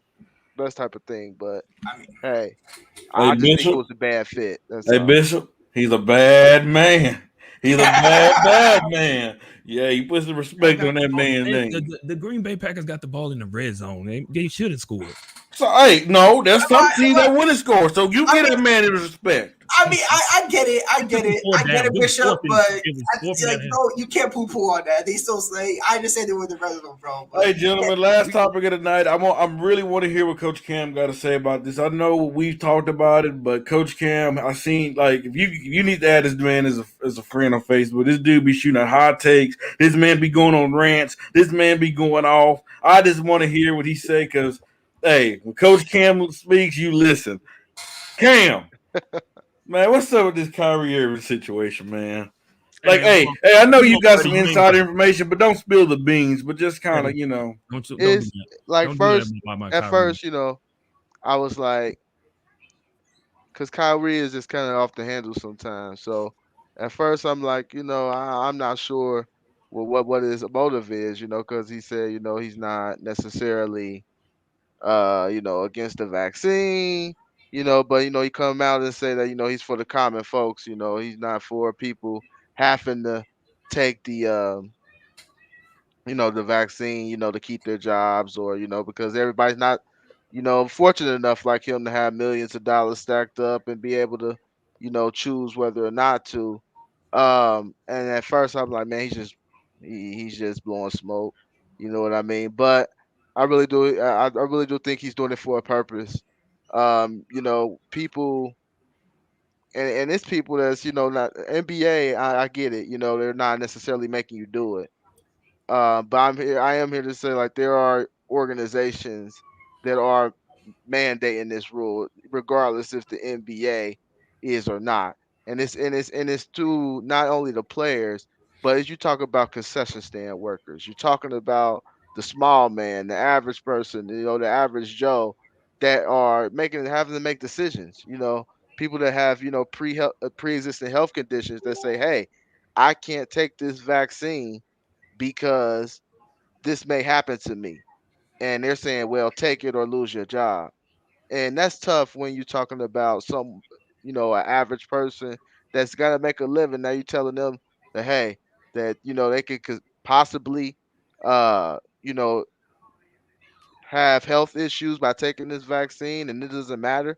So when I looked into it deeper into what Kyrie is doing and what he's standing for, it makes me feel a little bit better about what he's doing, because the average guy doesn't have that opportunity to necessarily stand up for himself, and be like, hey, hell no, I ain't taking no vaccine.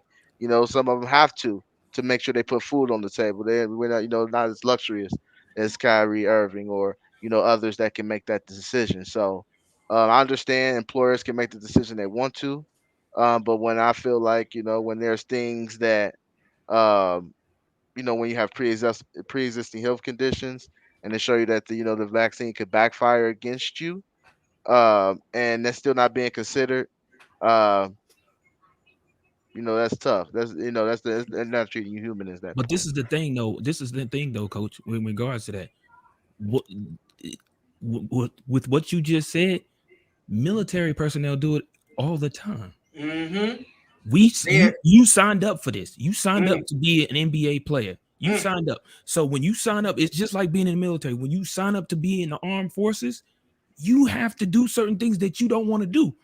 But if you Now, want to feed your when you signed up to make when they signed your contract, did it say you had to take a vaccine? It don't say. No, you didn't do. It's in my contract. Listen, I'm finna tell you. It doesn't say anything about vaccines. It says you do what the Uncle Sam's tells you to do. And for Kyrie Irving, that's the NBA. Whatever they tell you to do, that's what you have to do. If you're trying to feed your family, provide for your family, and all of that, that's a part of the game. He has to keep in mind. But you're missing his point, though. You're missing his point, I think. No, I get the point, because the same thing with these military personnel who are taking the vaccine. They don't know if it's going to do any, if they're going to have side effects down the line 10, 20 years now from now. Anthrax, same thing. Yeah, when we had to do the anthrax, civilians don't know about the anthrax, but we as military had to take the anthrax shot. We don't know what that could do to us, but it was something we had to do if we wanted to stay in uniform and continue our career to become retired or do whatever. And I feel the same thing for Kyrie. I get he's standing for something because he doesn't know. We all don't know, but at the same time, he has to keep in mind there are other people that he's playing around on the court who feel differently. And I understand he feels some type of way too, but there's other people that feel some type of way about him not taking it and him being on the court with them. And for whatever reason, if he was to ever catch it and pass it on to somebody on the court, that would be detrimental.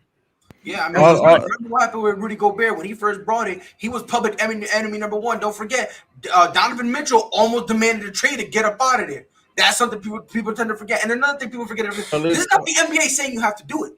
This is the actual states that are now having regulation. So I think it's unfair that we're going to the NBA and saying, "Oh, how dare you?" Because it's really not the NBA's fault. It's some cities and states have regulations that they're kind of putting in, where the NBA really their hands are tied and they have no choice but to say, "Look, you gotta get it," because if not, you can't go. You might be able to go into Texas because they don't have the regulation, but in places like Utah and New York and Massachusetts, you can't play those games because they say, "Yo, you need to be regulated." So I don't think it's. I think it's very unfair for us to just blame the NBA when if it was up to the NBA, they wouldn't have anybody vaccinated. They wouldn't care. They'd be like, "Yo, go play." Hold on, gentlemen. I want to say one thing.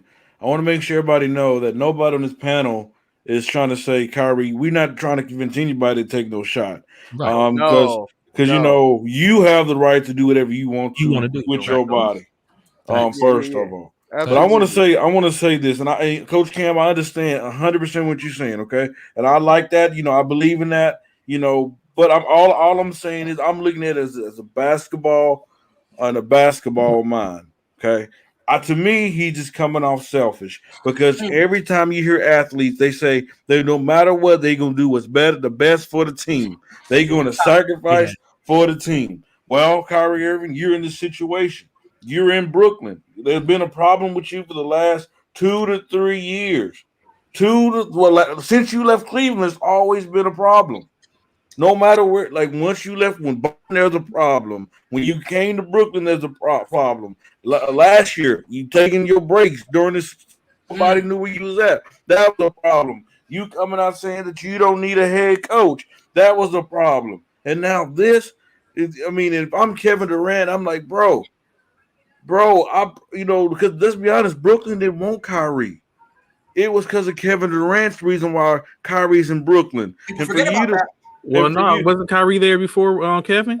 No, they came together. You're right. They didn't want Kyrie. They just wanted KD. It's the same thing with the Knicks too. The Knicks, the only reason they entertained Kyrie was because of Kevin Durant, and the only reason Kyrie stopped talking to them was because they didn't offer KD the max, and he walked away.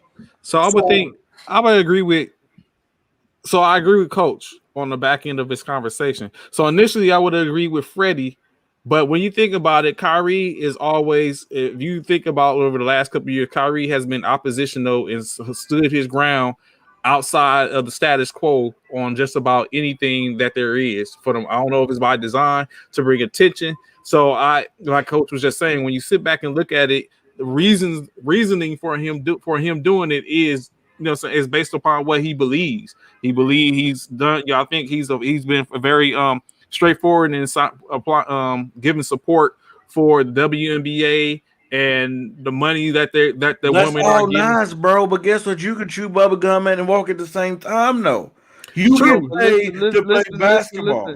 Because listen, the thing is, like, we can't turn around. You can't turn around and say, "Okay, do what's best for you. Do what's best for your body." You make decisions for your own body, and then turn around and call him selfish. Like, as a basketball player, can't. I'm not talking about as a basketball player.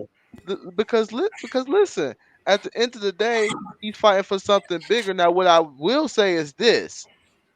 Now, if you want to fight for something bigger, if you want to fight for the common man, step away from the game for a while, retire, focus on that.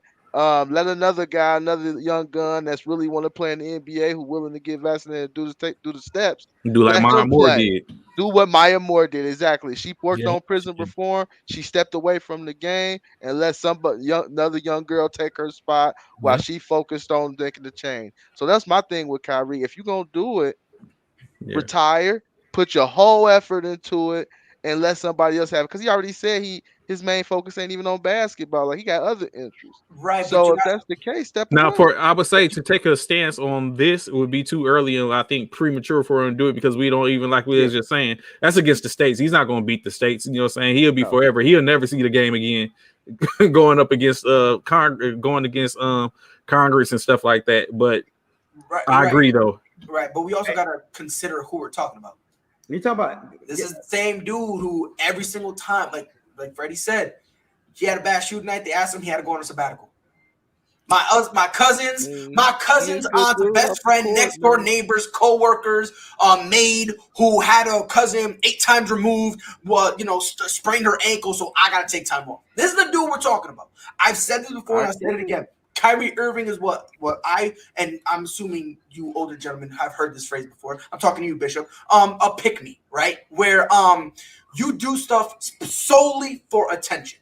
There's no bigger point. There's no call. It's a thing for. I don't think so. I disagree with you on that. I think you got a point. Go ahead. I'm explaining you why. I'm explaining you why I called them a pick-me. Why I say he's doing this solely for exactly 100% solely for attention.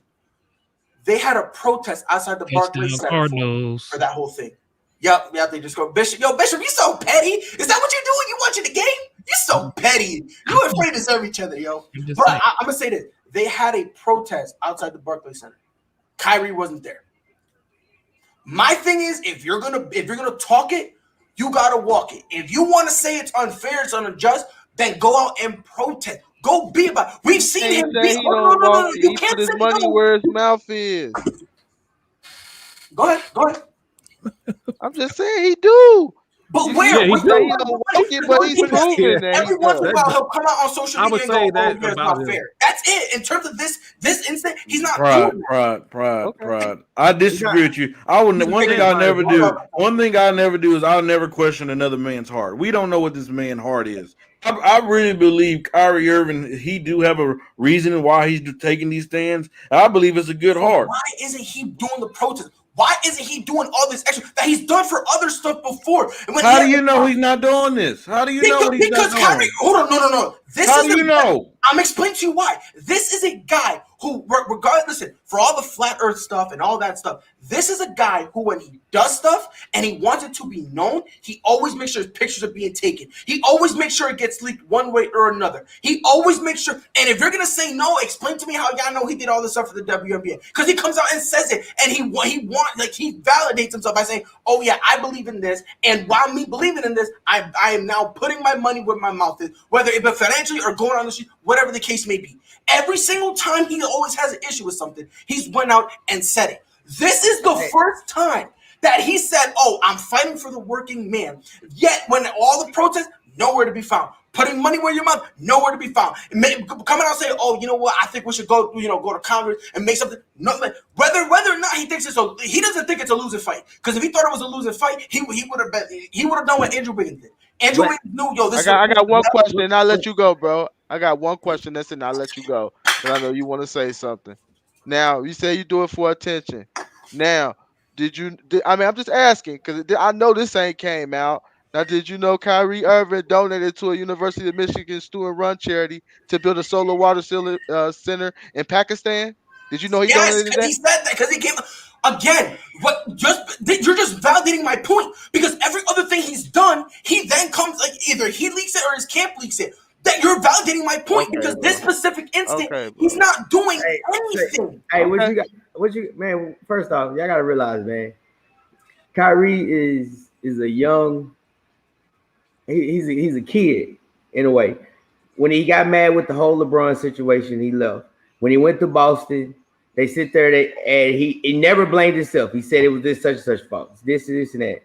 Then even when he started doing all these things. One thing about it is you can't argue about the COVID. Like because regardless of the situation, however you stand about this, you're gonna be wrong, regardless. Because on both ends, you see Carl Anthony Thomas, he lost both his parents because of COVID. Lost all his family. Yeah, like you can't. So you can't. You got to think about it. You got to think. He can't go and protest that, and then you're supposed to be cool with Carl Anthony Thomas. A lot of the things situation, him and KD is cool, so he's like, I can't just say I'm done. Cause KD got me here. We supposed to be in this together.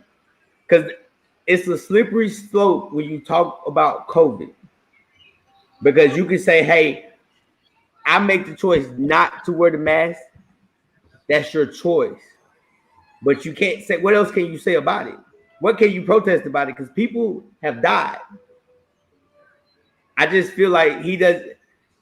I don't know what New York told him on blah, but the owner's like this. I'm not going to pay him millions of dollars. You got to get, either you get the shot or you go somewhere else. Get down or lay down. As simple as that. He's not going to protest about the COVID, dog. I mean, you can't. It's too touchy. It's too much. Too many lives have been lost because for every good thing or whatever positive thing he can say, there's a negative. When it comes to that. Because in my situation, like I said, I wasn't gonna take the shot, but I had a conversation with my own grandmother. My grandmother said, "Hey, I'm not getting any older. If you want to spend time with me and see me, you got to get the shot." So guess what? You got that shot. I went and got this shot, not because of work, not because of this, and then you got some jobs you got to take the shot because one thing about it is pride. I don't know if you got the shot or not. I don't even know what you do for a living. Just say if you're in Kyrie's situation, you step foot in there, and LaMarcus Aldridge who got issues, and one of them get that because of that and die. How they hit on your conscience? That owner doesn't want that on his conscience, man. That's same with Miami. We're having two different conversations, though. No, I'm just telling you. No, I'm just telling you that he's not. That's the thing you said. How come he's not gonna show up and protest? No. I'm not talking about showing up to the practice or anything like that. No, I'm talking about protesting. People who have the same mindset outside of Barclays Center protest. So my only thing is, if you don't think it's fair for that, if you don't want to protest there, fine, so be it. Why don't you try to make? He's not because you know what? What else he? You know what else he messed up? Pride. You know what else he messed up? He messed up his money. But he doesn't care about that right now. By his own admission. Anybody can sit there and say he doesn't care about it. When yesterday he said that Ben Simmons didn't care about his money, he said, "Oh, I ain't gonna do that." But then when he started seeing them fines, he showed his butt up. Because regardless of the situation, he's still getting money from Nike. He's still getting his endorsements. All I'm saying is, I don't know his whole legit situation. At the end of the day, if you don't take the shot, your ass ain't gonna play. It's just simple as that. No, it is. No, that is simple. I'm not debating with you. I'm just saying, based on his history, every single time he's been against something, he stood up for it and he put his money where his mouth is. I agree with you. Is in this instant he's not, and I think that's telling. That should deserve some attention to be like, yo, is he really like? That's all I'm saying. Right. I agree with you. Again, what I'm saying is, you can't. His people's probably saying, "Hey, you can't go to war because there's no facts that you can legitimately prove." Because guess what? Mm-hmm. People still dying. Right, and I'm with you there. But again, where it kind of loses steam is why would he then hold out and all this stuff? You feel me? Like me personally, if you're gonna start a war, right? And that's what Kyrie Irving is doing, right? He's trying to, like he says, according to him, he feels like it's not fair for the little man to have to take this vaccine. That's kind of his stance on it, right? So again, why aren't you in the streets with them? Because they're doing protests like that all the time. He's not though. That's the thing. And then on top of that, you gotta realize something too. First off, it's Kyrie. Ever since Kyrie been with the Nets, Kyrie can do whatever the hell Kyrie wants to do. Kyrie can mess around and show up in January and say, "Hey, I got my shot. I'm ready to go." They'll do that, and the next day give him the extension. And then get all his money. Because even what he said, we don't need a coach to coach us. You know what? I don't want to practice. No one knew. He said, "I'm not even gonna show up to the games. I'll see y'all in a couple weeks." Like you said, because he was allowed to do these things. Mm-hmm. And it's just like, I don't know if you guys got kids. Well, I know one man down there at the bottom got kids because I saw him hug somebody, some beauty out there. Hey, that's your daughter. I saw he was smiling. Look, that's his princess. Yeah. One thing about it is when you have a kid and you just, oh, look, I see he got him a hug too about that time. When you got that kid, and we all done it. If mama said don't touch that, and we touch it anyway, and we keep touching, we keep doing stuff until you get that whooping. Mm-hmm. And now they gave him a choice. He has to make a decision. And again, I'm not knocking him for whatever choice he wants. I always said that whatever choice you want to make it. You just need to accept the consequences that come along with it. And he has so far. But again, here's my issue. If he were to say, "I don't want to take the vaccine because I don't know what it's going to do to my body," that's one thing. He is now portraying. He kind of did say that. He said that he's still doing research. If you listen to the Instagram live, he did say that he is researching what's in it. And what he said was his number one reason for not taking the vaccine.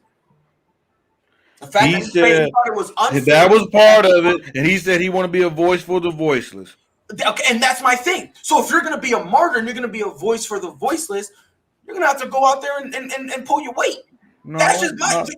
So then how can you be a martyr and a voice for the voiceless and be like, I'm gonna speak on behalf of these people, and then right now he's sacrificing. He's sacrificing his money, and he's sacrificing his team for winning the championship. So here's the question then. So how can he change it though? Because if you're gonna be a martyr, you gotta change it. Like Coach said, this battle he's not gonna win because people losing lives. Right, listen to me. I'm telling you what he's gonna do. The man's gonna show up close to January. Because guess what? Regardless of the situation, it's still early in the season, and KD can at least carry him to the playoffs. He's like, I'm gonna do what all I can, And then break. He's gonna take his 3 months break. And when January hits, he's gonna get all his money back. And he said, "Hey, I realized that from doing my research and everything else that it was important for me to take the shot." And once he say that, guess what happens? Everybody's like back to normal. I'm just waiting for Kyrie to come up and be like, "We talking about a shot. We're not talking about a game. We talking about a shot. A shot." Sorry. I'm just waiting for Kyrie to say that. Like Allen Iverson saying, "We talking about practice. Practice, not the game. We talking about practice." I'm waiting to say we talking about a shot. Yeah, I mean the only issue I have, like I said, he's been, not only vocal, but he's went out and done stuff. Like in the past, when he thought something was unjustified, whatever the case may be, whatever he thought was righteous, he did it. My only thing was why I'm saying he's being a pick me right now is just because when now it's time for him to put his money where his mouth is. Again, y'all keep saying it's not a war he could win, but if he doesn't feel that way, why commence it in the first place? Why say, "Oh, I think it's unfair"? It just doesn't make sense. Because the fact of the matter is, all he's doing is stalling, and when he wants to come back, he can come back. You got to realize, and it's a war that you can't fight because one is the state. Secondly, again, people are still dying. There's no right or wrong. There's no proof of anything. So all he's doing, I'm telling you, we're debating about this, and they're 2-1 and 2, 1 and 3. They know KD's gonna put KD and Harden at least get them top 8. He'll be back by January. You want me to just keep it on? I just truly believe that because you can't prove nothing. What can you prove? What is this? What's this argument? It's too early. I think that's my biggest thing about Kyrie. You're talking about something that's down the line in regards to you talking about one of the reasons why you don't want to take the vaccine because you don't know what's in it and what it may do to you years down the line. But what we do know is what COVID can do to you tomorrow. That's what we do know. We know COVID can kill you within days. So this is my issue. I get it. Everybody's cautious when it comes to things like that. I'm sure it was the same thing when it got down to about the flu shot when it first came about. All of that. It is what it is.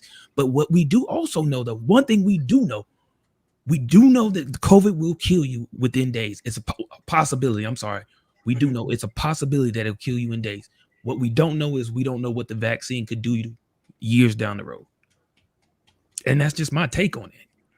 Yeah, I mean, true. yeah. I mean, again, when it comes to the vaccine, I'm not a doctor. I ain't gonna pretend to be a doctor or anything like that. You know what I mean? But what the one thing I do know is, in order to know what's gonna happen, it needs to happen, right? Like that's just common sense, right? Like, in order for us to know what the vaccine is gonna do, people are gonna have to take it, and that's really the only way we'll be able to see. Okay, this like same thing with the flu shot. When that thing first came out, polio. Like you said, the anthrax. No one knew what it was going to do, and the only way you really can know is if people take it, and then you can go and say, okay, the X amount of people who took it, Y felt this, Z felt that, and that's really the only way. So it's just bizarre to me because this is how all vaccines have been.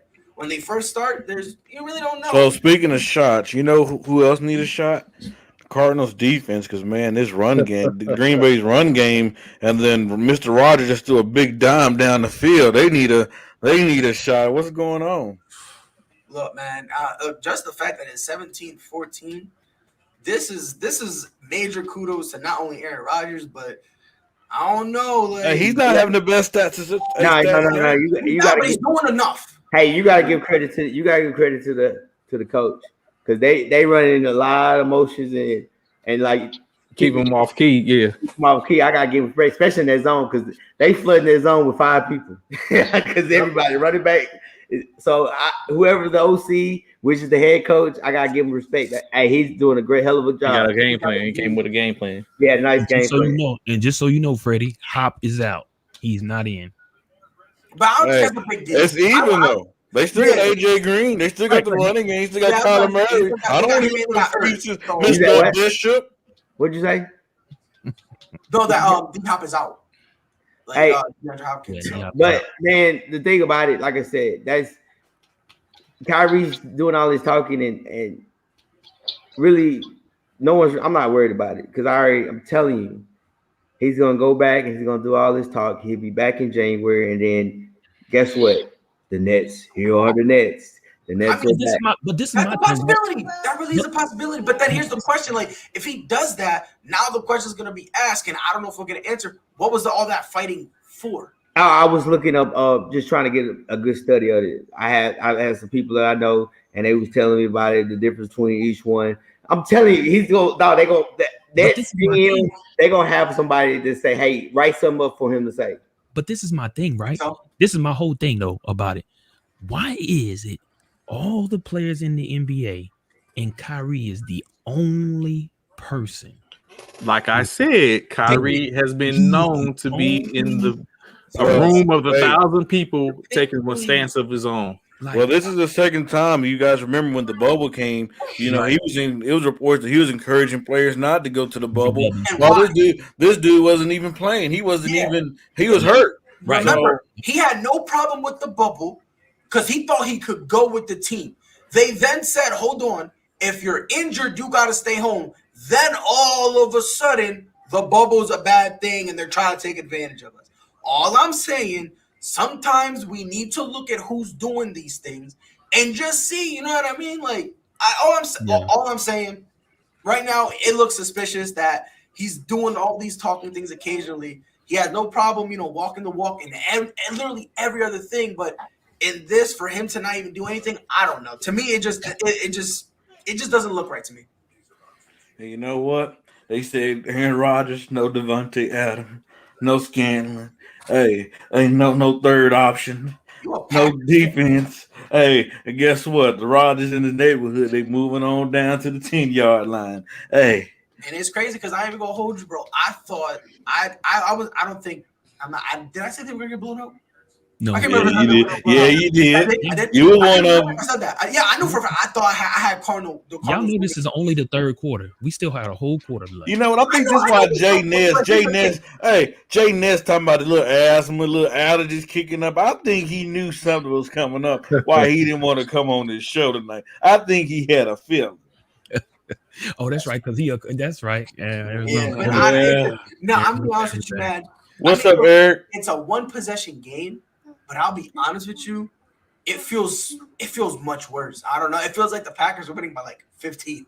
And it's literally a one-possession game. And like the vibe I'm getting is just like it's over. I just hope Green Bay get the last possession because we know what Mr. Rodgers in his neighborhood. When he get that last possession, you don't want Kyla to have it. I'm gonna tell you right now, when he gets that, if he gets last possession and throws a pick, Freddie gonna be. I think I'd rather have Kyla have it than Rodgers. Really? Yeah. Wow. Just saying, I'm on pace on going 8-0 for Thursday Night Football. Did you just say you rather have Kyla Murray have the ball last than Aaron Rodgers? No, I'm saying I'd rather in the sense of because you got to think the 49ers play on both. Like we scored and gave left 58 seconds on the clock and gave it to Rodgers. I would rather put Kyla Murray in that position than to have Rodgers in the position to have the ball last. Oh, okay. I'm saying. No, it was 35 seconds to be correct. Yeah, yes, you're right. Yeah, I just need to correct you on that. They went and looked down. Yeah, it is what it is. I'm still going Aaron Rodgers, but for you to say Kyla Murray, Freddie gonna disagree. Boy, you crazy tonight. I will say Kyla Murray because Aaron Rodgers ain't threw a ball over 10 yards. We just did it. He did like 20 yards. Like you said, he had one play for 20. That game plan, he don't need to. He ain't got those threats. That's the game plan, like you said. It was game plan, like, hey, we gonna deke and dunk all day long. They run it. Guess what? When it matters, though, he's fine. Mm-hmm. Okay, he'll fling it when it matters. I'll give him that. Freddie, I'm telling you right now. Hold on. Hey, just know when it matters. Look at this dude like LeBron, like Jordan, LeBron, Kobe. He'll make something out of nothing. It look like the Cardinals might need J.J. Watt on his defense because this run game for the Packers is opening up. You know what? I see them run the ball, they get like 5-6 yards, and I'm like, stop him. J.J. Watt ain't that much of a threat, man. Not right now, but I mean, look. Evidently, something was going on. Yeah, I was about to say. He go down and look at they on their cusp. Man, J.J. Watt has been doing the same thing he did now. Oh, wait, hold on, yo, the Knicks beat the Bulls last 3 years. I know Mike is hurt. Mike is hurt. Oh wow. Hey Vic, you got to check on your boy Mike. He might be a little hurt. He had the game too. Fresh was like, yo, good game, and he ain't say nothing yet. Hey, ask him. He said, "Hey, Mike, you was good game." Why ain't come on? No response. He came on before the game. Why ain't come on now? Yeah. Yo, call him. Somebody call him. Mike, where you at? Where you at? Yeah, I know Mike hurt. But gentlemen, man, it's been real. Yeah. It's been a great episode. We're gonna play a quick video, and then we're gonna say goodbye and watch Mr. Rogers in his neighborhood take the dub and make Mr. Bishop down there cry. Make him sad, make him hurt. No. I'm gonna call Jay tonight. I'm gonna check on him, see if he all right, and then I'm gonna rub it in his face. I hope we get hope Green Bay get the win. But after this video, real quick. Hey everyone, Kelsey Nicole Nelson here, a DMV-based sports reporter and host, working right now with the Draft Network, KNN on Fox Sports Radio, as well as many other things. If it's in DC, I cover it, trying to bring sports fans the knowledge and news that they need. Anyways, I'm not here to talk about. I'm here to tell you all about the ASAP Sports Network. That's all sports network. Because let me tell you, fellas bring the each and every show, and each and every time they come on. I've had a chance and a privilege to be a guest. I'm already looking forward to the next time. But again, the ASAP Network, it's going to be one that you all want to check out on social media. There's good sports shows, there's great sports shows, and then there's the ASAP Network. Check them out on social media. You won't be disappointed. Give me my endorsement to them because they're just good. So be sure to check them out. You won't regret it. Bye, guys. You heard of you guys, Miss Kelsey Nicole Nelson. She will be back on the show this upcoming Monday. Looking forward to that wonderful interview with her.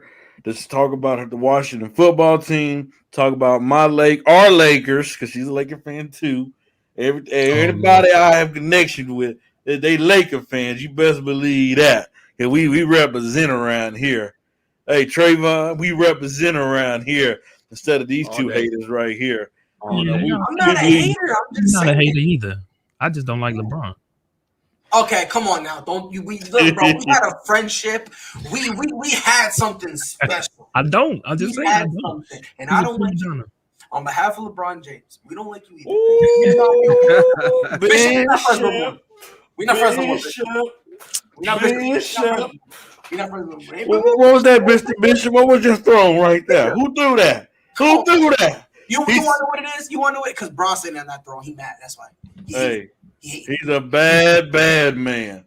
He's not just a bad man. Say it. He's a bad man. He went one way, but he said, "Oh, let me go ahead and go to the middle of my field. Let me throw it over here." You see, he went right here, and he said, "Oh." That's why he's mad. Little Packers with a touchdown. He's mad. Look at him. He's salty. He gritted his teeth. I might want to keep the show going. I might want to keep it going. Somebody want to keep a little play-by-play call. A little play-by-play call.